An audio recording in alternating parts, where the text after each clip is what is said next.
大家好，欢迎来到名家美食。今天我们来做红烧肘子。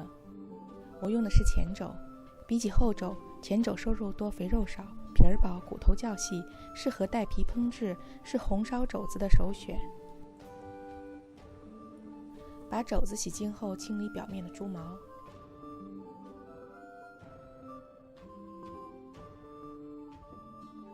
肘子冷水下锅，倒入1大勺料酒，水开后大火煮5分钟，过凉水，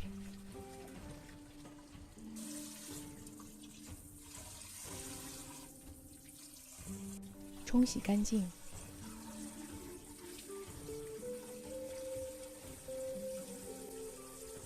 擦干表面水分。为了入味，划上十字刀。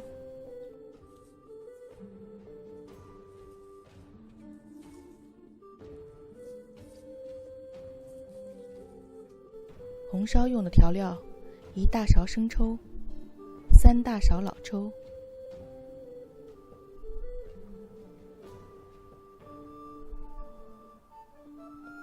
，2小勺盐，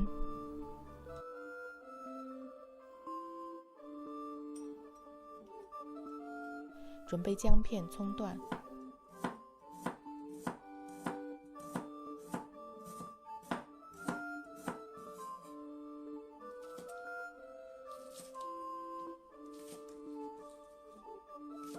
，1大勺油，2大勺红糖，小火炒糖色，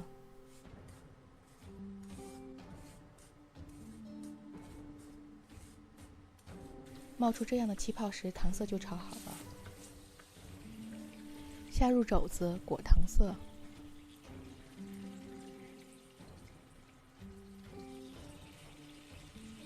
倒入调好的酱汁，用汤汁浇淋肘子，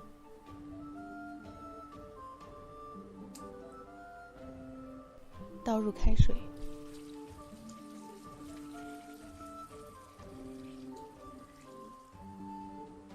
放入葱姜，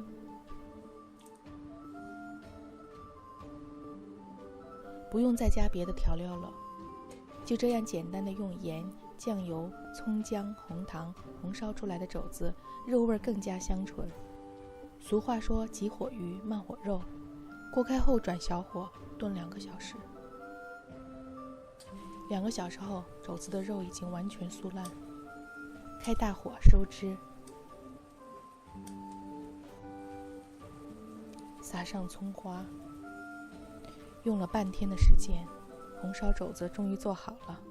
你看这色泽，滋润明亮，尝上一口，纯正的肉香，不掺杂过多调料的味道，瘦肉酥烂，肉皮软糯，还略微有些弹牙，满口的胶原蛋白啊！喜欢这个视频就点个赞吧。谢谢观看，我们下期再见。